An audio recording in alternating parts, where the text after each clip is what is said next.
एवं सहकारिता मंत्री श्री अमित शाह जी से इस अवसर पर अपने संबोधन से हम सबको कृतार्थ करें, हमारा मार्गदर्शन करें, ऊर्जा का स्पंदन हो सहकारिता के क्षेत्र में। माननीय केंद्रीय गृह एवं सहकारिता मंत्री महोदय।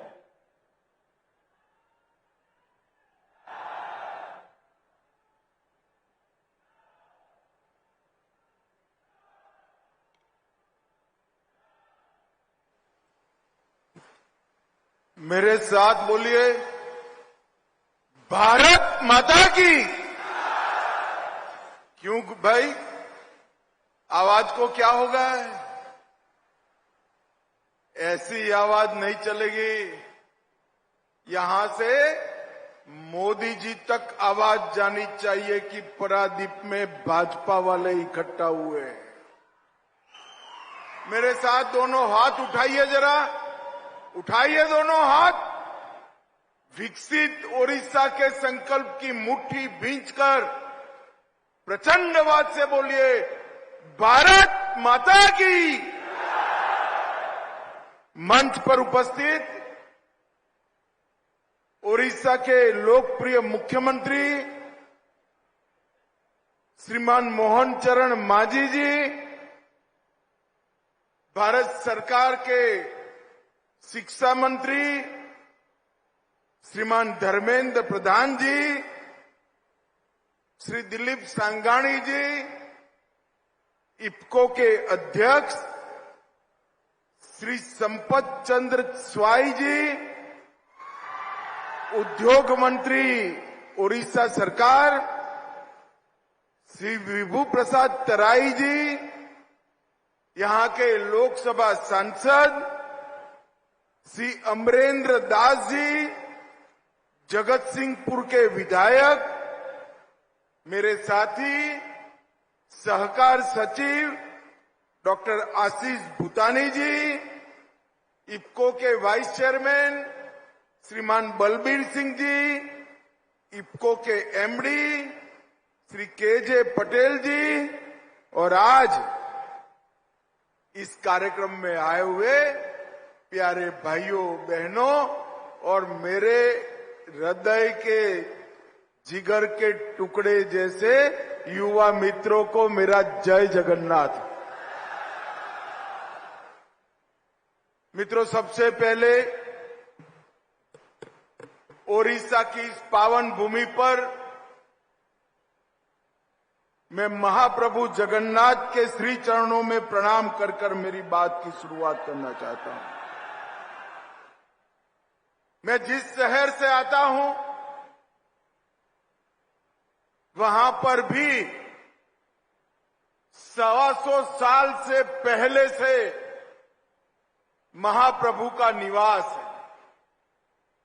जैसे पुरी में महाप्रभु का रथ यात्रा निकलता है, हमारे अहमदाबाद में भी रथ यात्रा निकलता है। पूरा गुजरात पुरी के इस महान यात्रा स्थल पर विराजमान जगन्नाथ महाप्रभु को हमेशा आशीर्वाद के लिए प्रार्थना करता रहता है। भाइयों बहनों, आज ओडिशा के अंदर ओडिशा चुनाव के बाद मैं पहली बार सार्वजनिक कार्यक्रम में आया हूं। ओडिशा को बहुत लंबे समय से दूसरे राज्य के शासन से मुक्त कराने के लिए ओडिया भाइयों बहनों का बहुत बहुत धन्यवाद। भाइयों बहनों, मैं साथ में यह भी विश्वास दिलाने आया हूं कि जो परिवर्तन आपने किया है, डबल इंजन की सरकार बनाई है, मैं आपको विश्वास दिलाता हूं, देखते देखते देखते हमारा ओडिशा विकसित राज्यों के लिस्ट में अपने आप को शामिल कर देगा। ये दुर्भाग्य की ही बात थी कि ओडिशा देश के समृद्ध राज्यों में शुमार है। यहां की धरती के नीचे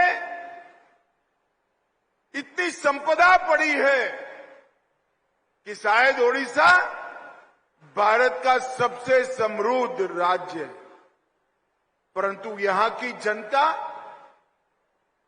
गरीबी से पीड़ित, यहां के जनजाति के कल्याण के लिए कोई आयोजन नियोजन नहीं हुआ। यहां के सागर किनारे के विकास के लिए कोई आयोजन नहीं किया।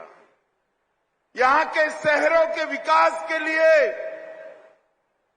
कोई आयोजन नहीं किया था। और 24 के चुनाव में हम नरेंद्र मोदी जी के नेतृत्व में उड़ीसा की जनता से आशीर्वाद मांगने आए थे और आपने पूर्ण बहुमत के साथ भारतीय जनता पार्टी की सरकार बना दी। और आज ये सरकार बहुत अच्छे तरीके से ओडिशा को आगे ले जा रही है। आज ओडिशा नए भारत के ऑप्टिमिज्म, ओडिशा की ओरिजिनलिटी और ओडिशा के सभी पड़ी हुई अपॉर्चुनिटी को एक्सप्लोर कर आगे बढ़ने का काम कर रहा है। तटीय मैदानों से लेकर पश्चिमी ओडिशा के पठारों तक और जनजातीय क्षेत्र से लेकर हस्तशिल्प के उद्योगों तक ओडिशा के समूचे विकास का आज प्लानिंग हो गया है। महानदी के उपजाऊ बेसिन और चिलिका के विशाल जल क्षेत्रों का समन्वय कैसे हो, यहां तक भी प्लानिंग हो चुका है। आज शाम को ही ओडिशा की नई सहकारी नीति की घोषणा है। आज मैं इस मंच से पारादीप की पवित्र भूमि से समग्र ओडिया वासियों को कहकर जाना चाहता हूं कि आने वाले दिनों में गुजरात की तरह ओडिशा के हर गांव में डेयरी को पहुंचाने का कार्यक्रम ये भारतीय जनता पार्टी की दोनों सरकारें हाथ में लेने वाली। आज गुजरात में 36 लाख ग्रामीण महिलाओं के माध्यम से अमूल एक आंदोलन बना और आज अमूल 1,30,000 करोड़ का व्यापार कर रहा है और इसका मुनाफा आनापाई के साथ गुजरात की महिला पशुपालकों के साथ जाता है। उसी प्रकार से ओडिशा के पूरे पोटेंशियल को हम एक्सप्लोर कर यहां की जनजातीय और ओबीसी माताओं बहनों को समृद्ध करने का काम करेंगे। मत्स्य पालन को भी कोऑपरेटिव ताकत देकर इसमें बढ़ोतरी करेंगे। इससे सी फूड निर्यात में बहुत बड़ा फायदा होने की संभावना है। आने वाले दिनों में भारत सरकार का सहकारिता मंत्रालय और ओडिशा सरकार दोनों मिलकर ओडिशा के ग्रामीण जनजीवन को समृद्ध करने का एक प्रयास करेंगे। मित्रों, आज इफ्को की पारादीप इकाई में सल्फ्यूरिक एसिड संयंत्र की तीसरी स्ट्रीम का लोकार्पण हो रहा है। यह देश आज इस संयंत्र के लोकार्पण के साथ ही उर्वरक के क्षेत्र में आत्मनिर्भरता के लिए आगे बढ़ रहा है।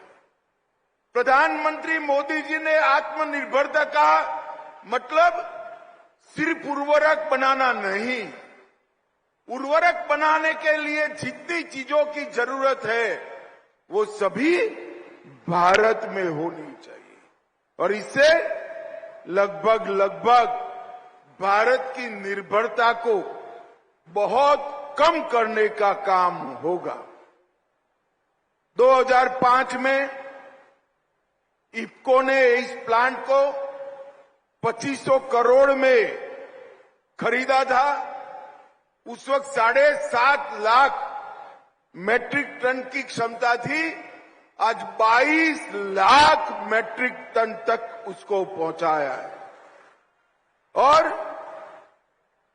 ब्लेंडेड उर्वरक की, खाद की उत्पादन लगभग 15% है और स्वदेशी डीएपी भी इसमें 40% बनता है। भाइयों बहनों, अभी इफको के एमडी ने कहा